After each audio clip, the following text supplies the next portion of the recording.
YouTube, we're back.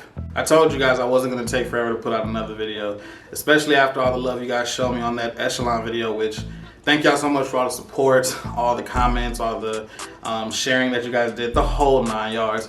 I really appreciate the work that y'all put in on that. It kind of motivated me to continue doing more content, kind of, you know, invest into doing this. So I have a new camera set up, but it just shows the support goes a long way. So here we are again.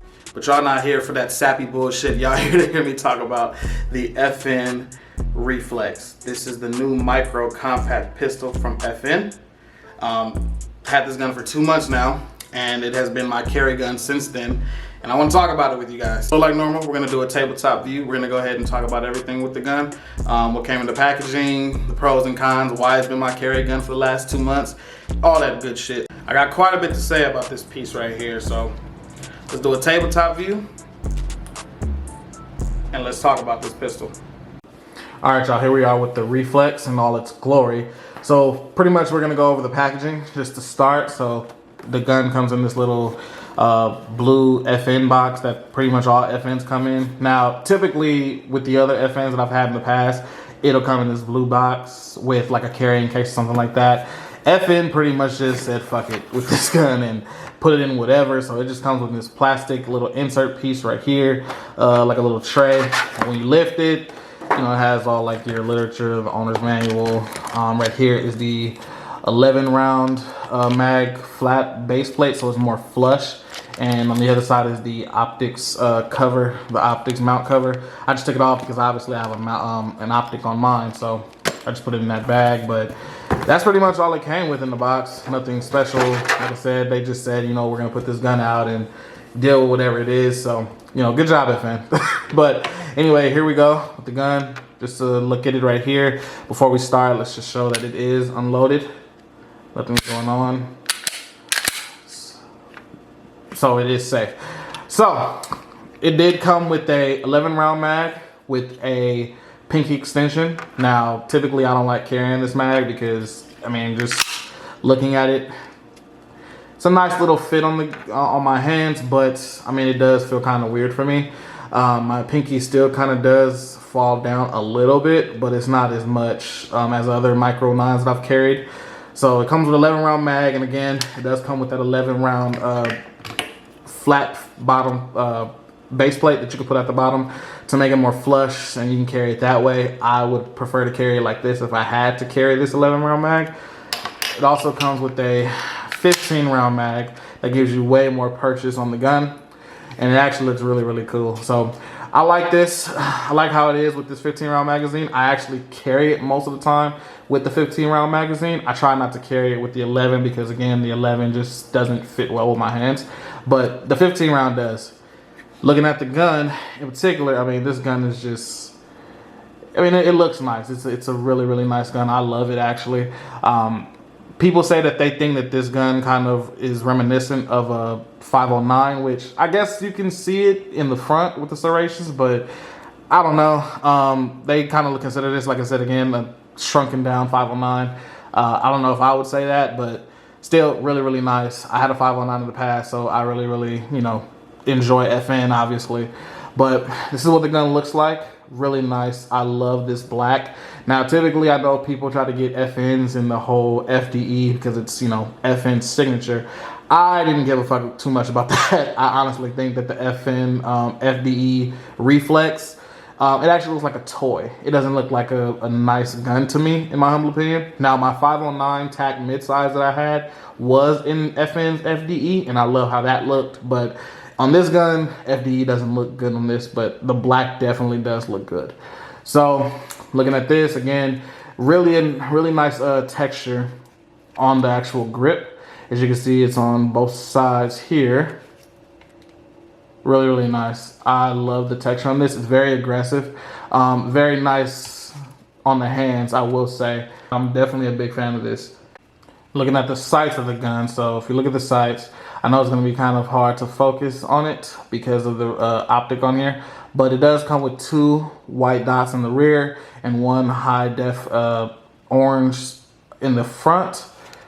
Really, really nice. It isn't tritium or anything like that, but it definitely does help with target acquisition, so you can find that actual sight better. So I'm a big fan of that. Now, obviously, as you can see, this is the MRD, so this is the optics ready version. I went ahead and threw a Holosun 507K GR on it. So if you can see it down there, it coldness is pretty nice. I've been using this ever since I got the gun. This is actually my first time putting an optic on a carry piece, and I like it a lot. I mean, it works really well. I wasn't really into the whole dotting and optics game on your carry piece or even pistols in general, but this gun actually changed my opinion on it quite a bit, so I'm pretty much a fan now. The gun also comes with a rail at the bottom, so you can go ahead and mount your lights and everything. Really, really nice. Now, one thing I like about FN is that they usually make their guns ambi friendly out of the box. You don't have to do anything, change anything around. I've always been a fan of that. If you watch my Echelon video, you kind of know how I feel about companies not making their guns ambi friendly. I'm not gonna go into that here, but usually they do it. On this gun, they did not, however, which I thought was weird. The mag release is, you can swap it around and stuff like that, but don't know why they just didn't make an ambi out of the gate. I mean, they kind of tease you a bit. They have a little dimple here with a little indentation. Same on the other side, but the gun isn't ambi out of the box, but you can swap it to the other side.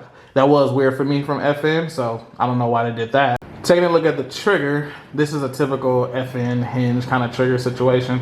Now, it is a little different on my 509 that I had in the past.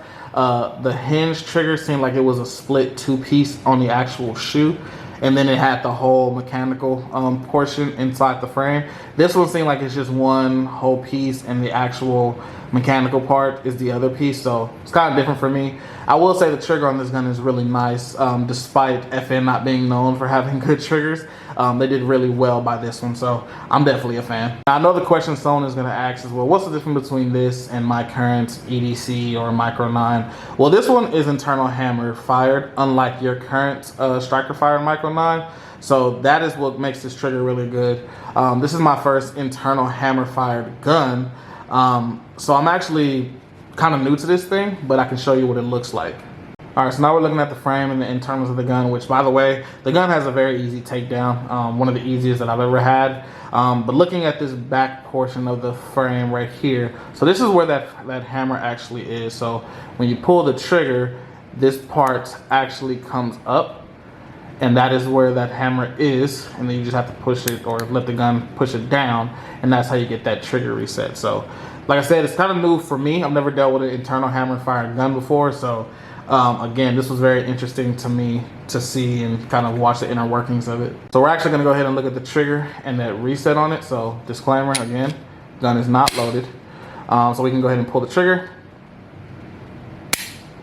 All right, not too bad of a pull. Now, here's the thing, because this gun is internal hammer fired, unlike your striker fired pistols, you can't do like a press check, which, you know, typically you just push it back a little bit and it'll reset that. You have to actually let this gun go all the way back. You have to let the slide go all the way back so the hammer can engage, and now you can check it. So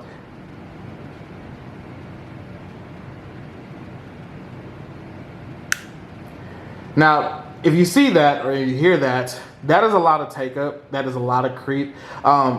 In short, the reset is long on this gun. So that is something that if you're not a fan of, you may not like on this gun. It is a pretty long reset, but overall, like I said, really like this trigger. It's not too bad. Check that out again.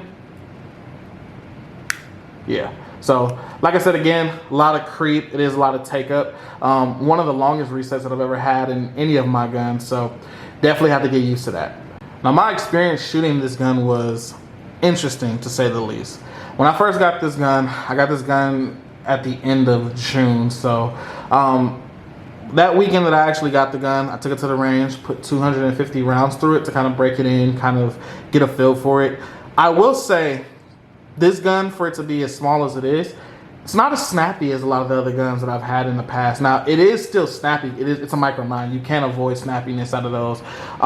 Even the 2011 or 1911, the compact ones, they all have a bunch of snappiness, and we know how smooth those guns usually are. But this gun right here, the snappiness of it wasn't that bad. I've had the Hellcat for reference in the past, and I love the gun's form, the size of it and everything. The gun looked really, really nice, but the snappiness of that gun was unbearable. That is the reason why I got rid of it, because I just couldn't see myself keeping a gun like that. I'm sorry, I just really couldn't.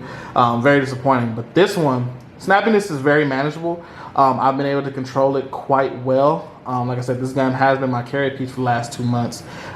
So I've been able to control the snappiness very well. However, the last time I took it to the range, I don't know. I mean, it wasn't as smooth as it was before. Maybe because of the different grain that I was shooting, or the different ammo I was shooting. When I first shot it, I was putting 115 grain through it, and this time I went to 124. I don't think that difference in the actual ammo would have made a significant change in the way I was able to shoot this gun, but it probably did. Who knows?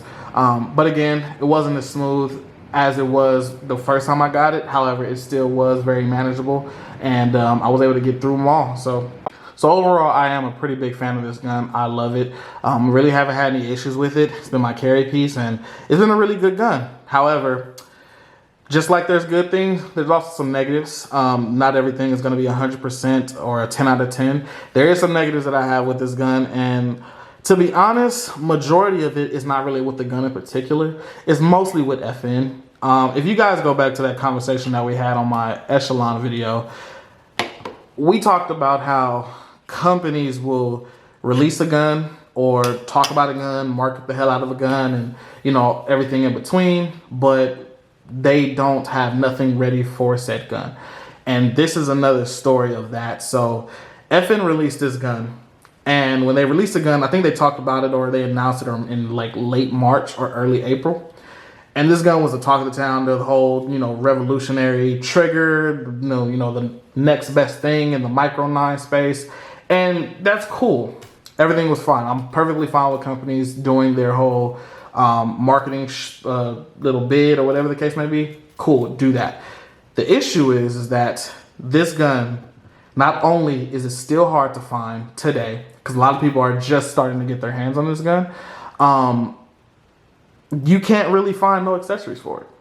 So we're back to square one with this. I mean, talking about this gun in particular, again, the gun came out or was announced in April.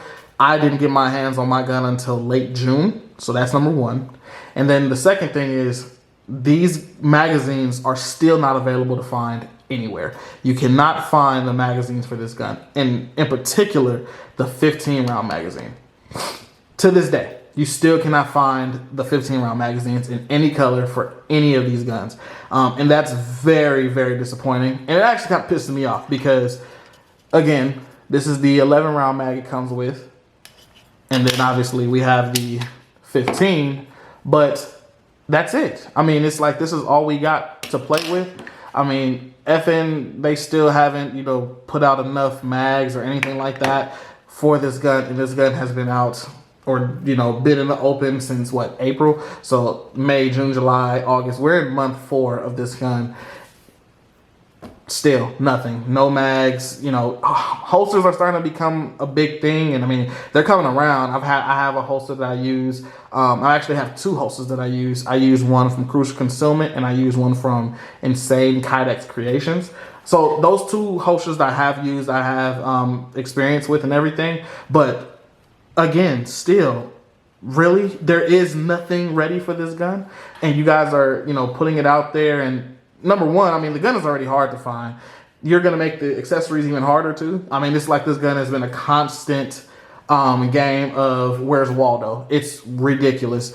And to be quite honest, that is what kind of deters people from getting new products. When companies do this again and they market the hell out of a gun, talk about a gun and everything, and you can't even find the damn gun they're talking about. When are they going to stop doing this shit? Honestly.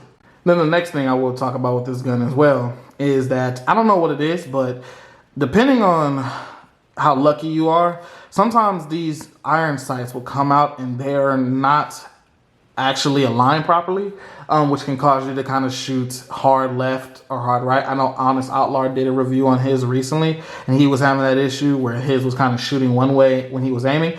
I had that same issue as well. trying to find a way to kind of grip this gun. And even just trying to aim with it as well, even with the optic on there, it kind of did make it a little bit difficult to aim with this gun, and it was kind of shooting everywhere other than where I wanted it to shoot. So it could be obviously the alignment of the irons, or just my red dot not being zeroed properly, which I don't think it's the dot itself, because I've taken this and I've zeroed it quite a bit of times, and I think it's pretty good. I just don't know, maybe it's the iron sights that are off. So we'll go ahead and we'll see that as well. And then the next thing is the price. So I bought mine, I got lucky. I had notifications everywhere for this gun, trying to see if somebody had it in stock. I actually got lucky and I got mine on Grab-A-Gun. They had some. I guess I was just really at the right place at the right time. So when I bought this gun, they had the non-MRD version for $550, and then they had the MRD version for $600. I paid the $600, so that's why I have this one. I don't know if I would pay $600 for this gun again. Actually, I paid like $650 after everything was said and done. I don't think that the gun is worth $650. That was going to be a big deal breaker for a lot of people, especially the guns, you know, whole system, with it being internal hammered, or, you know, whatever the case may be. Some people may not be too fond of that, especially at that price. It doesn't help people, you know, run and hop the fence to go get one. You know what I mean? So again, I don't know if I would pay $650 for this. Now, I do see that they're hitting the streets now, so people are starting to pay the $499 for the non-MRD and the $549 for the MRD version, which, I mean, still kind of high, but I mean, it's not the worst thing. I mean, I've paid more. I have an X macro, and that gun cost me $700. So again, just, you know, worth is depending on who you are. It is what it is. But like I said, if you can find it for that low price, that $499 or that $549, I definitely think you should grab it. I don't know about it paying anything higher than that, like the $650 that I paid. I've seen these go for even $900 at some point, which if you pay that for this gun, you are fucking insane. I would have never paid $900 for this gun. So do I think you should pick up this gun? I think so. I mean, it's a really nice gun. It's a really nice CCW option. Like I said, I carry it. It stays in my rotation. It's been a really nice gun for me. Obviously, it's still brand new, so finding what you need for it isn't going to be as easy, but regardless of, still possible. If you can find this gun, I definitely will pick it up. And yeah. So yeah, y'all, this is the FN Reflex. Really, really nice gun. Really, really nice addition in the space. Newest entry in the game. Really nice carry piece. I love it. It has actually dethroned my X macro currently. I started throwing my Glock 19 in the space ever since I got it back from DEF CON, which I am going to do a video on that gun. But yeah, man, definitely think if you can find one at a good price, pick one up. Really, really like it. So with that said, thank you guys so much for watching, for tuning in.